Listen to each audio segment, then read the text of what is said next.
neema na kibali. Ni asubuhi nyingine tena, siku nzuri kabisa, siku ya Jumatatu. Tunamshukuru Mungu aliyetupa nafasi na kuiona asubuhi ya leo. Asubuhi ya leo tunatamani tuende mbele za Mungu tukamshukuru Mungu kwa ajili ya matendo makuu. Ametulinda, ametupigania, ametutunza, amekuwa mwema na mwaminifu kwetu. Natamani tuende mbele za Mungu tukaombe. Baba, katika jina la Yesu Kristo anayeteli hai, tunakushukuru Bwana kwa ajili ya wema wako na fadhili zako. Asante kwa ajili ya upendo wako kwetu. Umetulinda, umetutetea, umetupigania Bwana. Haujatuacha na kutupungukia. Asante kwa ajili ya mama huyu, asante kwa ajili ya baba huyu, asante kwa ajili ya binti huyu. Tunalitukuza na kulisifu jina lako Bwana. Asante kwa ajili ya matendo makuu ambayo umeyatenda kwetu Jehova. Umetulinda sisi na watoto wetu, umetulinda sisi na nyumba zetu. Hatujapungukiwa na chochote. Mungu umeendelea kwa mlinzi wetu. Tunasogea kwako asubuhi ya leo. Hebu mshukuru Mungu mtumishi Mungu. Leo ni Jumatatu nzuri. Mwambie Mungu asante kwa ajili ya matendo makuu. Mwambie Mungu asante kwa ajili ya upendo wake kwetu. Mwambie Mungu asante kwa ajili ya ulinzi wake kwetu. Mwambie Mungu asante kwa ajili ya kukulinda, kwa ajili ya kutunza, kwa ajili ya kupigania. Baba, tunalibariki na kulisifu jina lako. Tunanyenyekea kwako Baba, Mungu mwenye nguvu, Mungu mwenye uweza, Mungu mwenye mamlaka. Tunaomba toba kwa damu ya Yesu mahali ambapo tumekosea, kwa kuwaza, kwa kunena. Damu yako Bwana, ile damu inayonena mema. Hebu omba toba kwa ajili yako, omba toba kwa ajili ya familia. Omba toba asubuhi ya leo. Omba toba kwa ajili ya malango ambayo unatokea, kwenye nyumba unayokaa. Omba toba kwa ajili ya kazi yako. Omba toba kwa ajili ya kila eneo. Ita damu ya mwana kondoo ikanene mema asubuhi ya leo. Ikanene mema kwako, ikanene mema kwa watoto wako. Tunaita damu yako Bwana, damu yenye nguvu, damu yenye upatanisho. Ikanene mema, ikatamalaki, ikatawale katika jina la Yesu Kristo anayeteli hai. Roho Mtakatifu, tunakualika asubuhi ya leo. Tunapenda kulisikia neno lako, likatujenge, likatuimarishe. Ni katika jina lako Baba, Mwana, Roho Mtakatifu. Amen. Bwana Yesu asifiwe sana, watumishi wa Mungu. Kipekee nichukue nafasi kumshukuru Mungu aliyetupa neema na kibali. Ametulinda, ametutetea, amekuwa mwema na mwaminifu kwetu. Wakati tuna majira haya, wiki hii tutakuwa na mtumishi wa Mungu anaitwa Stefano Msauge, mwinjilisti na mtumishi wa Mungu ambaye Mungu anamtumia kwa viwango vikubwa. Na wiki itakuwa ni maombi, na Mungu amempa somo kubwa zuri ambalo tutaenda kuhudumiwa ndani ya wiki hii. Karibu sana mtumishi wa Mungu kwa ajili ya ibada hii. Mungu akubariki sana. Mungu akubariki sana mtumishi wa Mungu. Basi karibu sana kwenye ibada hii ya Morning Glory kwa wiki hii nzima. Karibu sana. Amen. Amen. Bwana Yesu asifiwe. Basi tunamshukuru Mungu wa mbinguni aliyetupa nafasi tena kuiona siku hii ya leo. Basi na mtumishi wa Mungu amesha kuomba, lakini niliomba pia niombe kwa ufupi kabisa.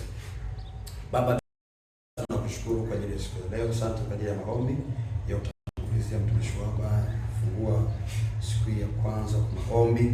Nasi tunasogea kwako, tunapenda kutafakari neno lako. Tunaomba Mungu uwe pamoja nasi, tupe wepesi wa kusikia, wepesi pia wa kuelewa, katika jina la Yesu Kristo, na moyo wa kuhifadhi kile ambacho unaenda kusema na sisi, ni katika jina la Yesu Kristo tukiomba na kushukuru. Amen. Amen. Basi tunashukuru Mungu kwa hayo yote. Tunasoma ambalo Mungu ametupa. Kama wewe ni mpenzi wa kuandika, basi andika kujua chanzo. Kujua chanzo, au tunaandika tu nijue chanzo. Mimi nimeandika nijue chanzo, wakati tunaandika sasa wewe pia andika ujue chanzo, yani wewe nijue chanzo. Jua chanzo, jua chanzo. Nina swali niulize. Unajua kwa nini shetani anakupiga vita? Unajua kwa nini shetani anakupiga vita? Lakini pia unajua kwa nini mambo magumu yanakupata wewe?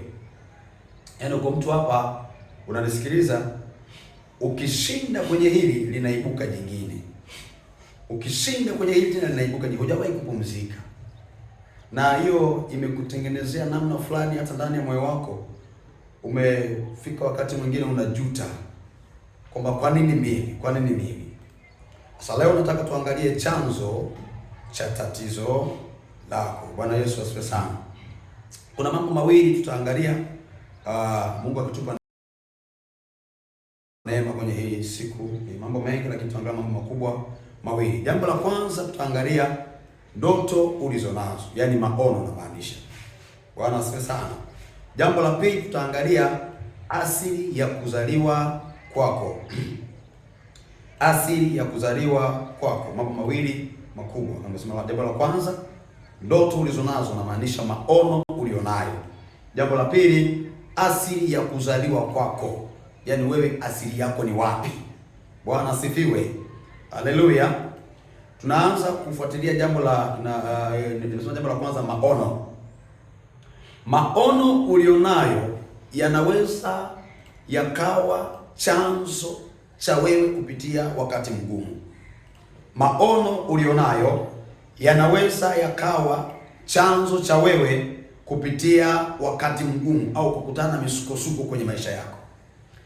Kuna watu walipoacha kufuatilia yale maono walionayo, wakajikuta ile vita walionayo hawako nayo tena.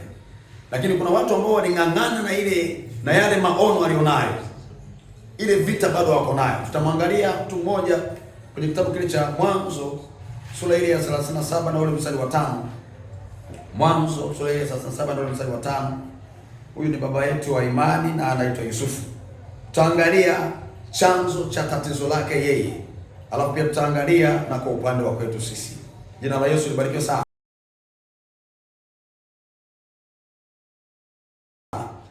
Mwanzo 37 mstari ule wa 5, Biblia inasema Yusufu akaota ndoto, akawapa ndugu zake habari, nao wakazidi kumchukia. Akawaambia, tafadhali sikieni ndoto hii niliyoiota. Tazama, sisi tulikuwa katika kufunga miganda shambani, kumbe mganda wangu ukaondoka kwa simama, na tazama miganda yenu ikazunguka ikainama mbele ya mganda wangu. Ndugu zake wakamwambia, je, kweli wewe utatumiliki sisi na wewe utatutawala sisi? Wakazidi kumchukia kwa ajili ya ndoto yake na kwa maneno yake. Mstari wa 9, akaota ndoto nyingine tena, akawaambia ndugu zake akisema, angalieni, nimeota ndoto nyingine, na tazama jua na mwezi na nyota 11 zikaninamia. Akawaambia baba yake na ndugu zake.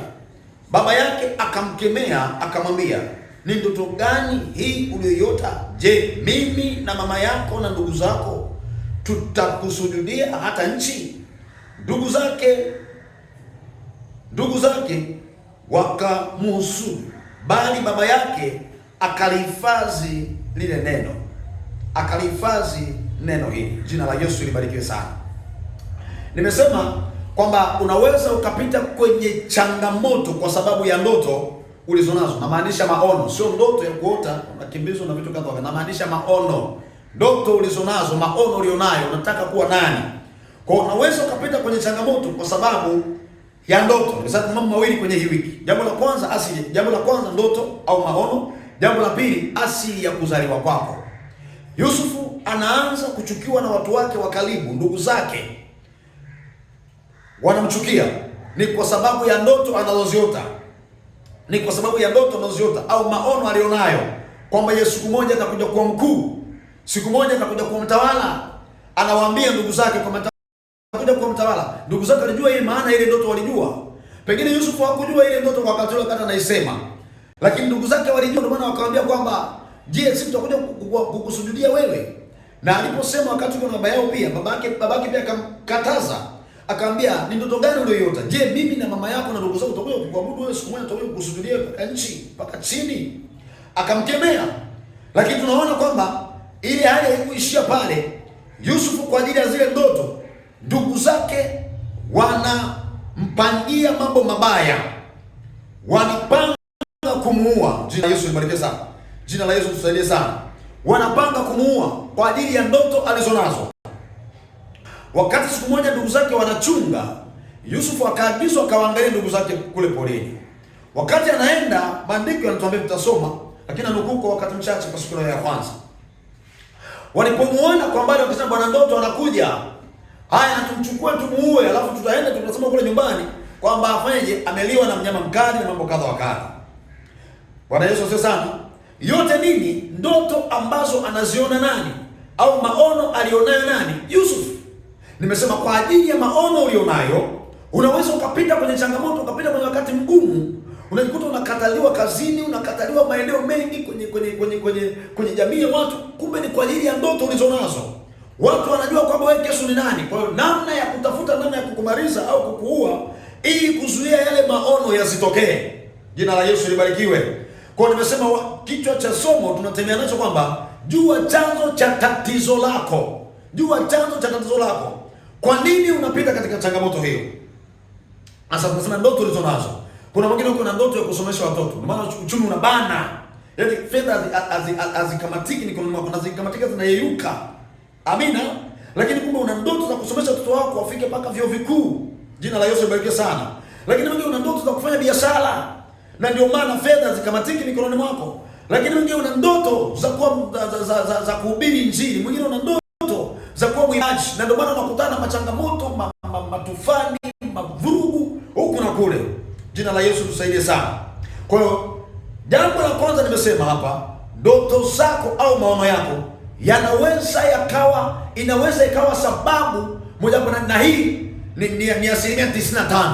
Watu wengi wanateseka kwa ajili ya ndoto walizonazo, yaani maono walionayo, maono waliobeba, mzigo waliobeba ndani ya mioyo yao. Jina la Yesu libarikiwe. Kuna wengine hujawaambia maono yako, lakini wao tayari wameona, wanajua kwamba wewe ni nani. Wanajua kwa sababu haya maisha tulionayo, tunaishi katika sehemu mbili kwa wakati mmoja. Tunaishi katika ulimwengu wa roho, lakini tunaishi katika ulimwengu wa mwili. Yoyote aliyoko ulimwengu wa roho lazima akujue wewe mambo yako ya ulimwengu wa roho. Kuna mahali pengine nilisema kitu hichi kwamba jua sana mambo yanayoendelea rohoni. Utapata faida sana. Kuna mitego utakwepa, kuna mashimo utaruka ukijua sana mambo ya rohoni. Jina la Yesu libarikiwe. Yusufu hakujua kinachoendelea. Mpango wa siri unapangwa, ndugu zake wanapanga kumuua. Mpango wa siri unapangwa, ndugu zake wanapanga kumuua. Hasa tasema kitu hichi hapa. Kwa nini Yusufu anaota ndoto?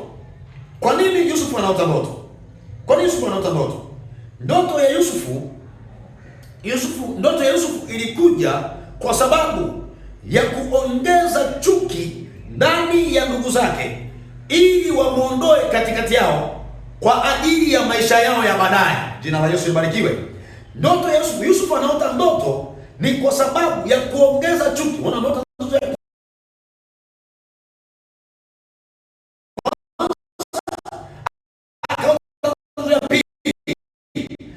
pili kwa sababu ya kuongeza chuki. Nimesema kila kinachotokea kwenye maisha yako kina sababu.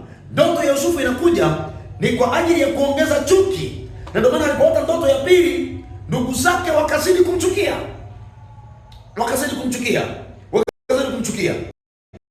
Kwa hiyo ndoto ya Yusufu imekuja kwa sababu ya kuongeza chuki kwa ndugu zake. Na tunaona chuki inaingia ndani ya ndugu zake. Wanawaza kumfanyia kitu kibaya. Jina la Yesu libarikiwe sana. Jina la Yesu libarikiwe sana. Nimesema kwamba ili kuongeza chuki ndani ya ndugu zake kwa ajili ya maisha yao ya baadaye. Tutaelewa hapo mbele kwa nini nasema neno hili. Ndugu zake Yusufu wanawaza kumuua Yusufu. Wanapowaza kumuua Yusufu, anatokea kaka mmoja wa ile familia. Anasema tusimuue, bali tumfiche alafu hatimaye tumuuze. Amina. Bwana sio sana. Tumuuze. Kwamba wao wanaona kama wanamkomoa Yusufu. Wanaona kama wanamkomesha Yusufu. Wanaona kama wanamuumisha Yusufu. Kumbe wanatengeneza kesho yao. Tutaona huko mbele tunakoelekea. Wanatengeneza kesho yao. Kuna watu wanakutesa maeneo ambayo upo. Aidha ni kazini, aidha ni kwenye huduma, aidha ni kwenye eneo gani. Kuna watu wanakutesa sana. Lakini wao wanaona kama wanakukomesha, lakini kumbe wanatengeneza kesho yao kupitia wewe. Mmoja anasema mtumishi, sijakuelewa unasema kitu gani? Bwana Yesu asifiwe sana. Tuone kitu kingine hapa mbele cha pili. Yusufu alishaota ndoto nyingi, lakini hazikuweza kumuondoa katikati au karibu ya ndugu zake. ilibidi aote ndoto moja ambayo itamtoa kwenye familia yake. Yaani maono ya Yusufu lazima atoke kwenye familia yake. Bwana asifiwe. Na nini kitasababisha atoke kwenye familia? Chuki lazima iwepo. Asitoke kwa wema ili waje wamsujudie siku moja. Ili waje watimize ile ndoto ya Yusufu kwamba ameona wakimsujudia. Kwa hiyo aliota ndoto nyingi, lakini ilibidi aote ndoto moja ambayo hiyo itaongeza chuki. Hilo ni jambo la pili. Jambo la tatu, katikati ya watu wabaya wanaopanga kukuua, Mungu humwinua mtu atakaye kuwa mwokozi wako. Katikati ya watu wabaya, kwa ajili ya yale maono ulionayo, katikati ya wale watu wabaya, inawezekana umewaona au inawezekana hujawaona watu wabaya, lakini Mungu anaweza kuinua mtu mmoja katikati ya wale watu wabaya kwa ajili ya maisha yako. Kwa ajili ya maisha yako. Tunaona kwenye Mwanzo 37 mstari ule wa 19. Na nitasoma. Anasema, wakasema wao kwa wao, tazama yule bwana ndoto anakuja. Haya, twende tukamue na kumtupa katika birika moja wapo. Nasi tutasema mnyama mkali amemla. Kisha tutaona zitakuwaje ndoto zake. Reuben akasikia, akamokoa katika mikono yao akisema, tusimue. 32. Reuben akamwambia, msimue damu yake, msimwage damu, mtupeni katika birika hii iliyopo nyikani, wala msiguse, ili apate kumwokoa katika mikono yao, amrudishe kwa baba yake. Ikawa Yusufu alipofika, ndugu zake wakamvua Yusufu kanzu yake. Hasa hapo utaendelea mbele, tunaona wanatimiza lile neno, wanamkamata Yusufu, wanamficha kwenye lile shimo. Jina la Yesu libarikiwe sana. Nimesema kwamba ndoto ya Yusufu ilikuja ili kuongeza chuki kwa ndugu zake, ili kutengeneza chuki, ili wamuuze, na wanapomuuza ili kutengeneza kesho yao. Kumbuka Yusufu anauzwa utumwani ni kwa ajili ya kesho ya ndugu zake.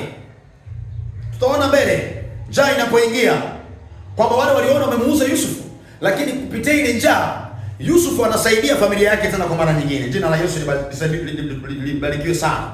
Kwa nataka tuombe sasa kwa siku ya leo mambo mawili. Kwamba unajua chanzo cha tatizo lako. Jambo la kwanza, unajua chanzo cha tatizo lako. Kwani unapigwa vita? Kwani unachukiwa? Ni ndoto ulizonazo, maono ulionayo, hatima uliobeba imekuwa ni sababu mojawapo ya wewe kuteseka. Haina haja ya kukata tamaa kutupa maono ulionayo. Jina la Yesu libarikiwe sana. Kuna vitu unaviona, na ndio maana kuna watu wanainuka wanakupiga vita, hawatamani usogee. Wengine wakikuona hata kazini wanachukia pale kazini. Ni kwa sababu ya maono ulionayo au ndoto ulizonazo. Kuna sehemu ukifika watu hawana amani. Maana kuna kibali uko nacho kwenye ile kampuni. Kwa ukifika pale watu wanakosa amani. Na ndio maana wanakuchukia. Wewe kujiuliza kwa nini nachukiwa? Unachukiwa kwa sababu ya maono ulionayo. Sasa hii ni siku yetu ya kwanza. Nataka tuombe. Hata tutambulishe mzuri hapa na Mungu atusaidie tunapozidi kuendelea na somo hili. Jina la Yesu libarikiwe sana. Nataka tuombe mambo mawili. Jambo la kwanza, Mungu ainue watu katikati ya watu wabaya watakaosema hastahili kufa huyu. Natoa mfano huu. Siku moja baba mmoja alikuwa amevamiwa na mke wake. Yaani yeye kuna mke wake akavamiwa na majambazi. Alivamiwa na majambazi wale baada ya kuwapiga sana na kuwanyang'anya fedha zao, walikuwa wanauza duka. Baadaye wakaanza kusema anatumuue. Anatutaja kesho huyu. Ametujua sura. Wakaanza mmoja kati ya wale watu watano, kati ya wale watu watano mmoja akasema huyu mtu sasa kufa. Tumeshachukua vitu vyake, yani tumuue. Muda huo mama na yule baba wametenganishwa, mama yuko eneo lingine, mwanaume yuko eneo lingine. Mmoja anasema haina haja ya kumuua. Wanne wanasema tumuue, lakini mmoja anasema haina haja kumuua. Na yule anayesema haina haja kumuua ni kiongozi wa hilo kundi. Kwa tunaona namna ambavyo katikati ya watu wabaya Mungu anaweza kuokoa maisha yako kupitia mtu mmoja hata kama yupo katikati ya kundi la watu wabaya. Jina la Yesu libarikiwe. Na haya ndio maombi nitakayoomba siku ya leo. Mungu ainue watu katikati ya watu wabaya, Mungu ainue watu katikati ya hao watu wabaya, atakayesema hastahili kufa. Jina la Yesu libarikiwe. Jina la Yesu libarikiwe sana. Nataka tuombe sasa, mtumishi wa Bwana, kwa siku yetu ya leo ya kwanza Jumatatu. Amina. Omba Mungu ainue watu pale kwenye ile kampuni. Hata kama wapo ndio watu wabaya wote hawakutaki kwenye kampuni, Mungu ainue watu pale. Kwenye taasisi yako, kwenye eneo lako, hata kama watu wako wabaya pale, wako watu wabaya 99, mmoja ndio mwema, katika yote 99 wainuke wengine pale wema. Jina la Yesu libarikiwe sana. Hebu nyosha mkono wako juu namna hii, afu nifuatie maneno haya. Sema: Baba, katika jina la Yesu, nimeanza kuelewa chanzo cha tatizo langu kinasababishwa na maono niliyobeba. Chanzo cha shida ninazopitia, chanzo cha kukosa fedha, chanzo cha kukosa watoto, chanzo cha kukosa ndoa kinasababishwa na maono niliyobeba. Lakini nakuomba Bwana, unipe nguvu za kubeba haya maono. Nisitupe haya maono kwa namna yoyote. Niendelee kubeba haya maono. Hata kama ninapita mahali pagumu, hata kama ninapita kwenye shida, hata kama ninapita kwenye changamoto, lakini nisitupe haya maono katika jina la Yesu. Lakini nisitupe haya maono katika jina la Yesu. Ninakuomba Mungu nisaidie. Ninakuomba Mungu nisaidie. Nisaidie kwenye haya maono. Maana si kwa ajili yangu peke yangu.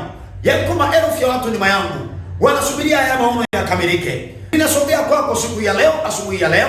Ninaomba neema yako inisaidie. Kuna mahali nimewahi kujuta au kunung'unika, kwa nini napita hapa? Lakini leo najua ni kwa sababu ya maono niliyobeba. Ni kwa sababu ya maono niliyobeba. Ni kwa sababu ya maono niliyobeba. Na kuomba Mungu nitie nguvu tena. Na kuomba Mungu nitie nguvu tena. Niongezee ujasiri wa kusimama na kuendelea mbele kwa ajili ya maono niliyonayo. Ni katika jina la Yesu Kristo wa Nazareti, Mungu hai. Weka mkono kwenye kifua chako nikuombee katika majira haya sasa. Baba, katika jina la Yesu, namwombea mtumishi wako huyu Mungu hai, ambaye amekuwa akitufuatilia mara kwa mara. Lakini siku ya leo pia tumekuja Bwana na somo hili ambalo umetupa wewe kwa ajili ya maono tuliyobeba. Wengi tunapita katika mateso na huyu ni mmoja wapo. Baba, namwombea majira haya na wakati kama huu, nguvu zako zimsaidie kunyanyuka tena katika jina la Yesu. Kuna watu ambao wamekosa waume, wamekosa wake, ni kwa sababu ya maono alionayo. Baba, naomba kwa ajili yake katika jina la Yesu Kristo, aendelee kubeba hayo maono, asitupe hayo maono katika jina la Yesu. Hata kama anapita kwenye moto, umesema katika Isaya 43 mstari wa 1 na kuendelea mpaka wa 4, kwamba japo tutapita katika moto, katika mito ingalikishayo, hatutateketea wala mito haitatugarikisha. Hayo maono tutatupa katika jina la Yesu. Tutabeba asubuhi, tutabeba mchana, tutabeba usiku wa manane katika jina la Yesu. Hata tukilala katika bonde la mauti, hatutatupa hayo maono katika jina la Yesu. Endelea kubeba hayo maono katika jina la Yesu Kristo. Usitupe, na Mungu yuko pamoja nawe. Ni katika jina la Yesu Kristo. Mungu akubariki sana. Tukutane katika siku ya kesho. Amen, amen, amen. Usisahau kutoa sadaka kupitia hizo namba zinazopita chini ili kuendelea kusupport kazi ya Mungu. Yesu, Mungu akubariki sana. Amen.